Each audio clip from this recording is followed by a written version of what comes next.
Pukul 6 waktu Indonesia Barat. Radio Republik Indonesia Palembang dengan Warta Berita.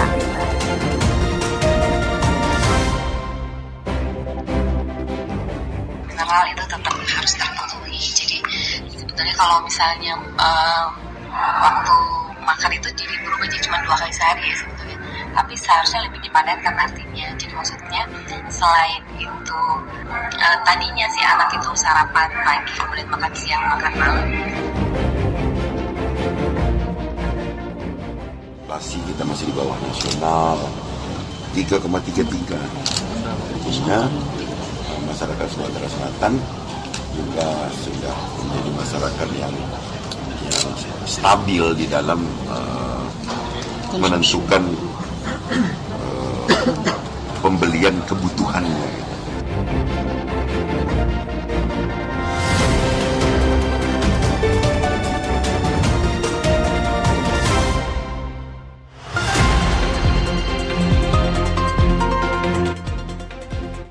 Selamat pagi, Anda mendengarkan Warta Berita RRI Palembang.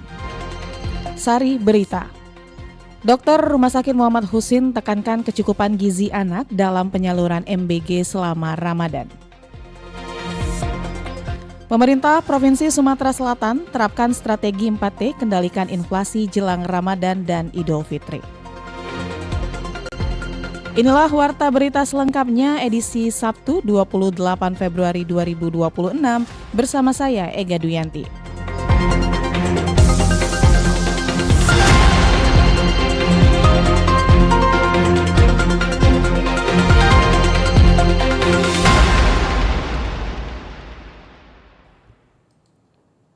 Pendengar, dokter spesialis anak Rumah Sakit Muhammad Husin Palembang menegaskan penyaluran makan bergizi gratis selama Ramadan dan pasca Lebaran tetap harus memperhatikan kecukupan gizi anak. Asupan nutrisi yang seimbang dinilai penting untuk menjaga kesehatan dan tumbuh kembang anak di masa tersebut. Dokter spesialis anak Rumah Sakit Muhammad Husin Palembang menegaskan bahwa penyaluran makanan bergizi gratis atau MBG selama bulan puasa dan pasca Lebaran harus tetap memperhatikan kecukupan gizi anak. Menurutnya, kebutuhan gizi anak pada dasarnya tidak berubah meski berada dalam suasana Ramadan maupun setelah hari raya. Asupan karbohidrat, protein, vitamin, dan mineral harus terpenuhi demi mendukung tumbuh kembang serta menjaga daya tahan tubuh anak. Dokter spesialis anak RSMH Palembang, Dr. Diana Puspitasari menjelaskan bahwa perubahan pola makan selama puasa, terutama pada anak yang sudah mulai belajar berpuasa, perlu disikapi dengan perencanaan menu yang seimbang. Program MBG harus mampu memastikan setiap anak mendapatkan makanan, termasuk sumber energi dari karbohidrat, protein hewani maupun nabati, serta tambahan sayur dan buah sebagai sumber vitamin dan mineral. Hal ini penting agar anak tetap aktif dan tidak mengalami penurunan kondisi kesehatan.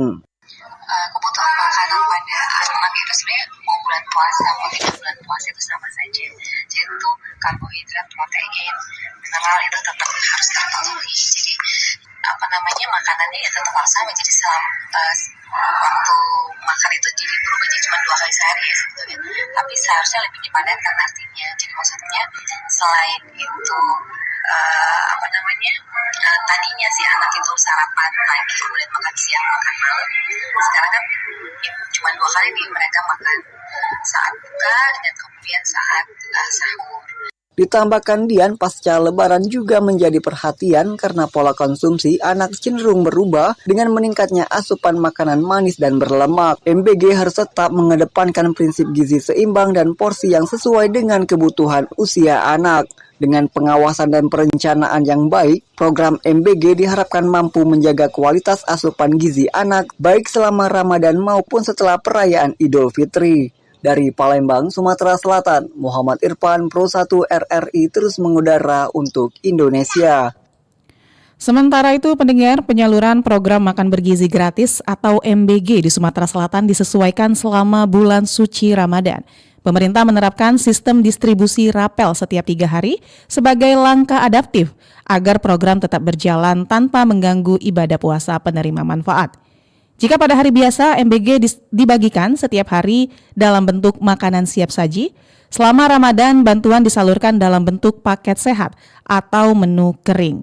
Skema ini memungkinkan penerima menyimpan dan mengatur konsumsi sesuai kebutuhan saat berbuka maupun sahur. Kepala Kantor Pelayanan Pemenuhan Gizi Palembang, Nuria Hartikasari, menjelaskan penyesuaian tersebut mengacu pada Surat Edaran Nomor 3 Tahun 2026 yang mengatur mekanisme distribusi MBG selama Ramadan.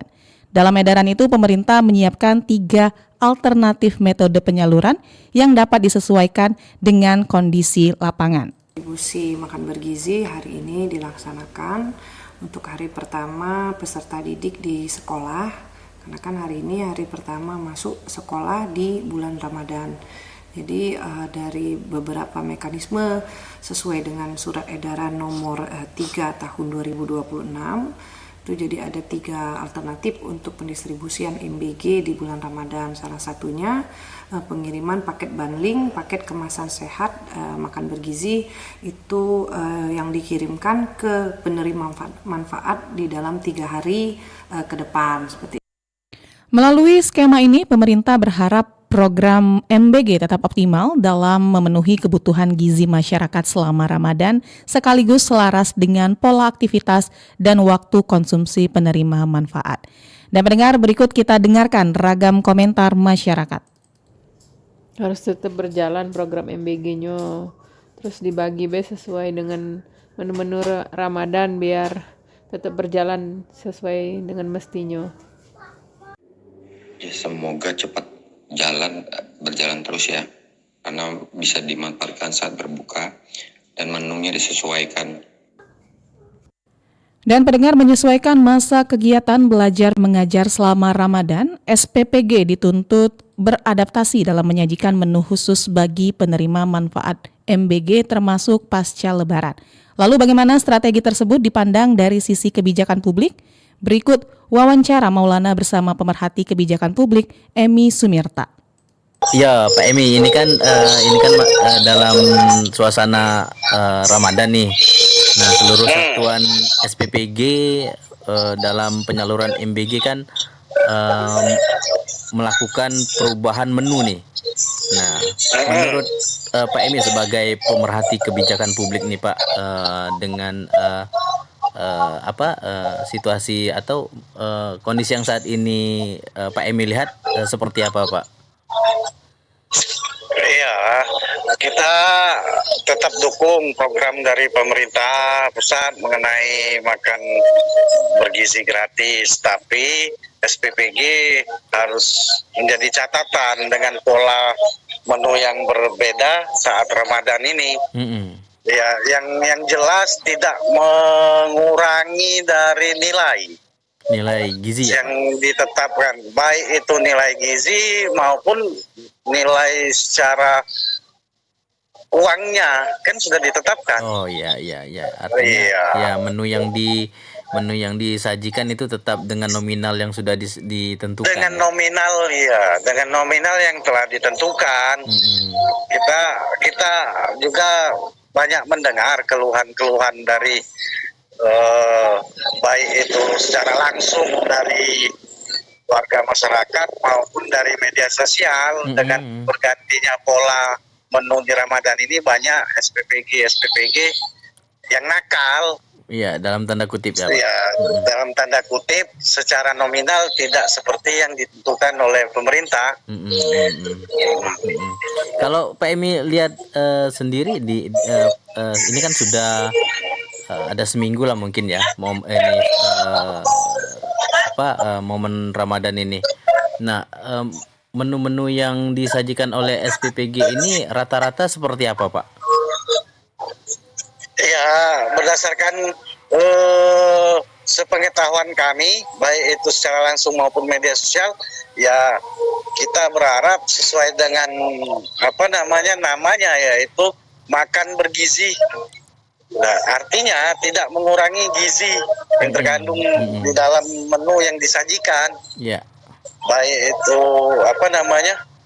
jangan sampai menu-menu yang diberikan di Ramadan ini malah menu-menu makanan-makanan instan, fast food. Iya. Itu banyak di lapangan yang terjadi seperti itu, dan harapan kita hendaknya pihak-pihak yang terkait untuk mengingatkan SPPG yang nakal dalam tanda kutip tersebut. Oke.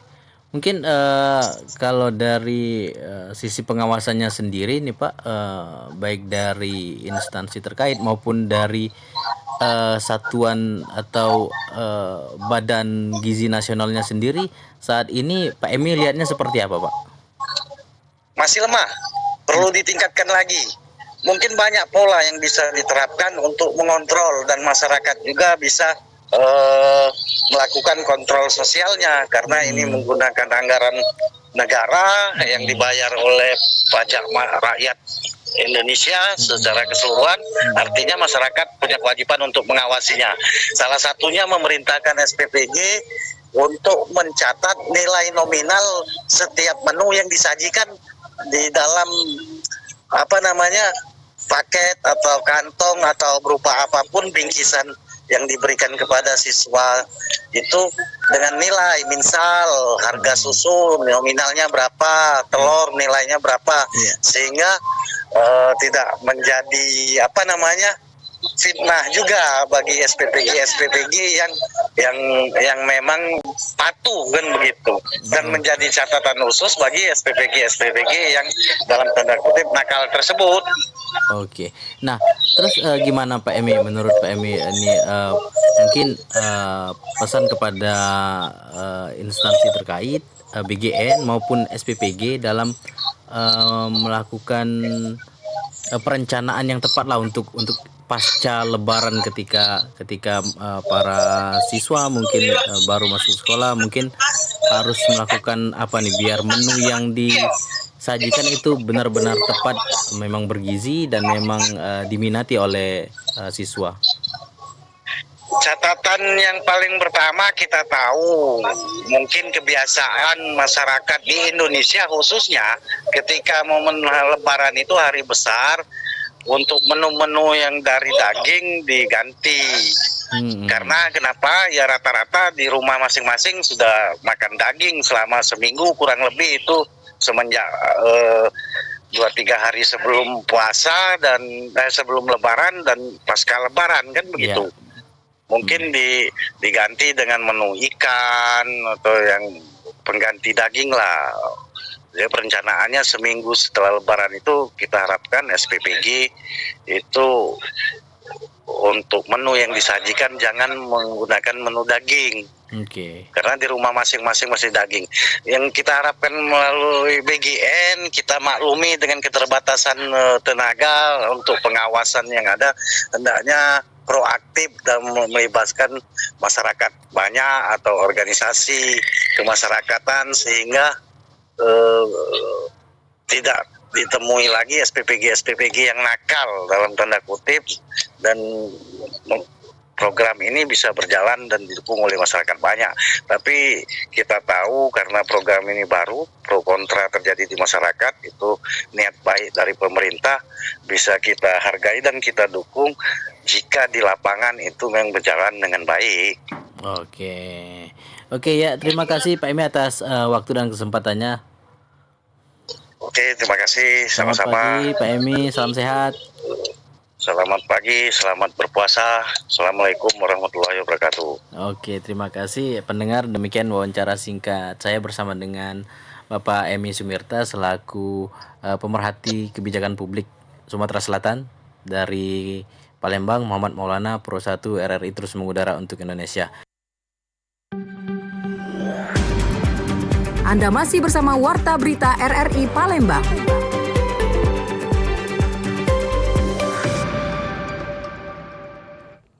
Kita beralih ke informasi selanjutnya, pendengar. Pemerintah Provinsi Sumatera Selatan memperkuat pengendalian inflasi selama Ramadan dan Idul Fitri melalui strategi 4T dengan melibatkan Satgas Pangan dan aparat penegak hukum. Langkah ini ditempuh untuk mencegah penimbunan dan spekulasi harga di tengah meningkatnya permintaan bahan pokok. Gubernur Sumatera Selatan Herman Deru menegaskan daerahnya tidak memiliki alasan mengalami lonjakan inflasi tinggi saat Ramadan dan Lebaran.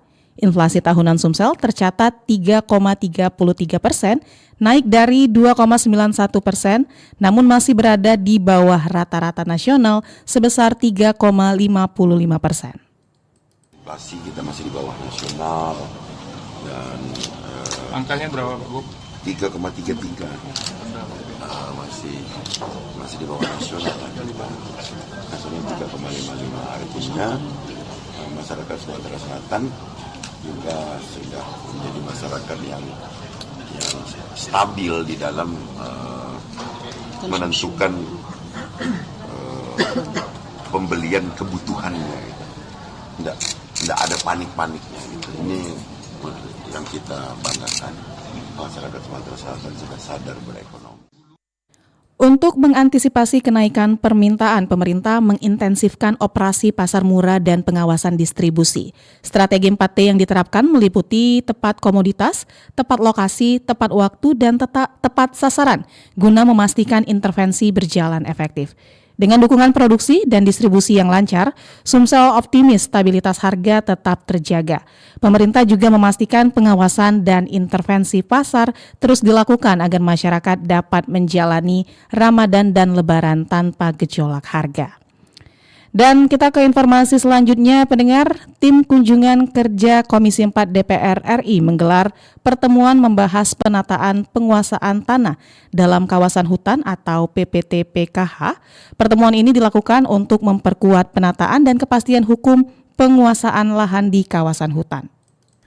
Tim Kunjungan Kerja Komisi 4 DPR RI baru saja melaksanakan pertemuan terkait pemenataan penguasaan tanah dalam kawasan hutan atau PPT-PKH. Pertemuan tersebut berlangsung di Balai Pemantapan Kawasan Hutan Wilayah 2 Palembang dan dipimpin oleh Alex Indra Lukman bersama sejumlah anggota Komisi 4. Usai pertemuan, Direktur Jenderal Planologi Kehutanan Kementerian Kehutanan Ade Tri Aji Kusuma menjelaskan, PPT-PKH adalah skema untuk menyelesaikan permasalahan penguasaan tanah di kawasan hutan. Masyarakat yang telah lama mengelola tanah di kawasan hutan dan masuk dalam peta indikatif dapat mengajukan permohonan melalui kepala desa yang akan diteruskan kepada bupati untuk diproses lebih lanjut. PPT-KH itu penyelesaian penguasaan tanah dalam rangka pengukuhan kawasan hutan. Jadi ada masyarakat yang sudah mengelola kawasan hutan, ada di dalam masuk peta indikatif, maka mengajukan melalui bupati, kepala desa, Pak Lurah mengajukan ke bupati. Oh, tanahnya masuk kawasan hutan. Nah, kalau mau melihat tanah di dalam kawasan atau enggak, lihat aja di CTP www.sigap.kemenhub. Kelihatan tuh ada di dalam kawasan hutan apa enggak. Nah, kalau ada di dalam kawasan hutan, ternyata beliau ingin mengeluarkan menjadi areal penggunaan lain, maka ngajukan lewat bupati. Oleh Pak Bupati dikumpulkan seperti tadi tuh, Bapak Bupati Bangun Asin ngajukan nih ke kita, ke BPKH ini, ke kantornya sini. Oleh BPKH diproses, imper. Nah, yang melaksanakan imper itu ketuanya ke BPKH, anggotanya, sekretarisnya Kepala Dinas Kehutanan, anggotanya Kepala Kanwil Pertanahan, ada Kepala Kantor di Kantah Pertanahan, ada Camat, ada Kades. Pada saat dilihat, diverifikasi, lokasinya ternyata cocok, sesuai dengan kriteria. Kriterianya apa? Untuk PPT-KH Pasum Pasos dan pemukiman minimal sudah dikuasai 5 tahun dan tidak ada gugatan. Masyarakat ini tidak mengajukan tapi masuk dalam kawasan hutan itu gimana Pak nanti? Ya kalau tidak mengajukan masuk dalam kawasan hutan, kami tahunya dari mana? Kan harus tahu kami kan. Ya makanya kalau kawasan hutan yang sudah dimasuki oleh masyarakat sebelum yang udah lama gitu, jadi ajukan aja biar ada hak kayak apa namanya kepastian hukum. Nanti kalau tidak mengajukan tiba-tiba dioperasi sama Gakum, pidanakan kan, jangan seperti itu kan. Ya. Menurut Ade, mengingat masyarakat yang lahannya terlanjur masuk kawasan hutan untuk segera mengurus legalitas tanah mereka. Pasalnya, jika hal tersebut dibiarkan begitu saja dan terjadi penegakan hukum oleh aparat, maka pengelolaan lahan berpotensi mendapatkan sanksi pidana. Oleh karena itu, penyelesaian secara legal menjadi penting untuk menghindari masalah hukum di masa depan. Di sisi lain, Alex Indra Lukman, Ketua Tim Kunjungan Kerja Komisi 4 DPR RI, mengatakan semua aspirasi dan hasil pertemuan tersebut akan dibawa ke pembahasan lebih lanjut di tingkat komisi bersama Kementerian Pertanian. Iya, seperti kita dalami tadi, masing-masing daerah pasti berbeda-beda ya. Ternyata di Sumatera Selatan ini adalah minat dari masyarakat sendiri untuk mendaftar itu yang sangat rendah gitu. Jadi berarti kalau begitu pemerintah kabupaten, dalam hal ini pemerintah daerah, akhirnya harus menjemput bola. Ternyata ini harus bisa kita sederhanakan juga, tidak seperti itu dengan memanfaatkan teknologi. Nah ini yang kita dorong kementerian untuk segera merumuskan teknologi apa yang akan dipergunakan untuk menginventarisir dan juga untuk menjaga serta melindungi hutan-hutan. Diharapkan langkah tersebut akan mempercepat penyelesaian masalah penguasaan lahan di kawasan hutan, khususnya di wilayah Sumatera Selatan. Lamsihar Silitonga melaporkan.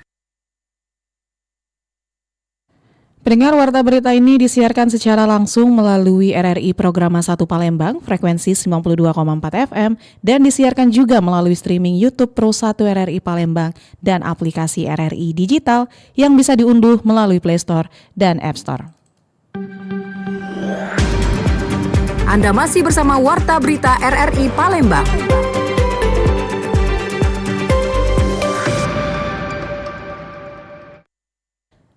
Baik pendengar, kami hadirkan Kilas Sumsel. Kilas Sumsel.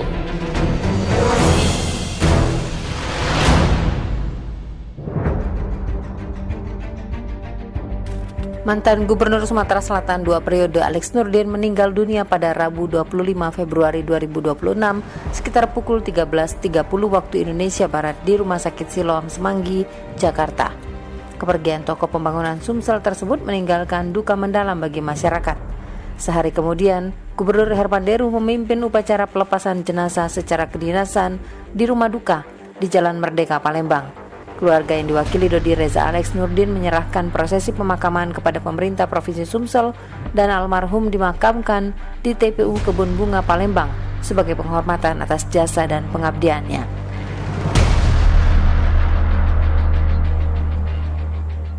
Gubernur Herman Deru meninjau hasil penggantian jembatan Ait Serami di Desa Lubuk Rukam, Kabupaten Oku yang sebelumnya rusak parah.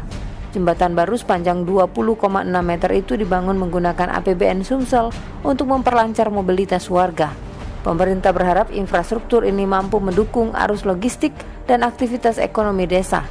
Warga menyambut positif pembangunan tersebut karena kini akses transportasi menjadi lebih aman dan nyaman. Pemerintah Provinsi Sumsel mengikuti Rapat Koordinasi Nasional Angkutan Lebaran 2026 bersama Menteri Perhubungan guna mengantisipasi lonjakan pemudik. Sumsel tercatat sebagai daerah dengan pergerakan orang terbesar ke-7 secara nasional. Gubernur Sumsel Herman Deru menyoroti titik rawan kemacetan, termasuk perlintasan sebidang dan ruas jalan yang masih diperbaiki. Pemerintah provinsi juga menegaskan pelarangan angkutan batubara di jalan umum demi menjaga kelancaran arus mudik.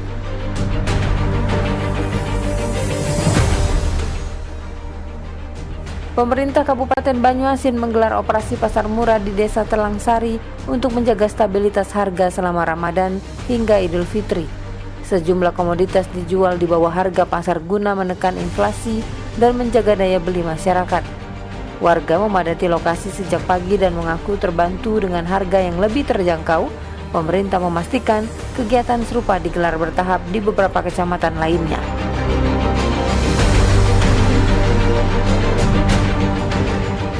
Pemerintah Kabupaten Ogan Komering Ilir mengubah jadwal safari Ramadan menjadi siang hari agar tidak mengganggu waktu berbuka dan tarawih warga. Kebijakan ini juga memastikan pelayanan publik tetap berjalan selama kegiatan berlangsung. Selain silaturahmi, kegiatan dirangkaikan dengan layanan administrasi kependudukan, pemeriksaan kesehatan gratis, serta penyaluran bantuan sosial. Pemerintah berharap program ini memperkuat kedekatan dengan masyarakat sekaligus menjaga kekusukan ibadah.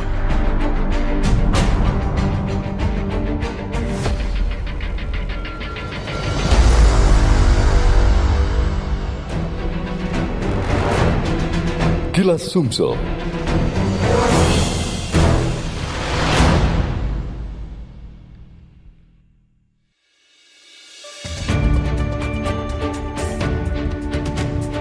Pendengar, sekian warta berita produksi Radio Republik Indonesia Palembang. Sebelum berpisah, kami sampaikan kembali pokok-pokok berita. Dokter Rumah Sakit Muhammad Husin tekankan kecukupan gizi anak dalam penyaluran MBG selama Ramadan. Pemerintah Provinsi Sumatera Selatan terapkan strategi 4T kendalikan inflasi jelang Ramadan dan Idul Fitri. Informasi lainnya dapat Anda akses melalui website kami di rri.co.id dan WhatsApp channel RRI Palembang. Anda juga dapat mengikuti media sosial terverifikasi kami, Facebook, Instagram, TikTok, dan X di @RRI Palembang. Kami juga membuka ruang aspirasi bagi Anda untuk menyampaikan sejumlah persoalan dan peristiwa yang berada di sekitar Anda melalui line WhatsApp dan SMS di 0821 7927 9090 serta pesan chat melalui RRI Digital. Mewakili kerabat kerja yang bertugas, saya Ega Duyanti undur diri dan sampai jumpa.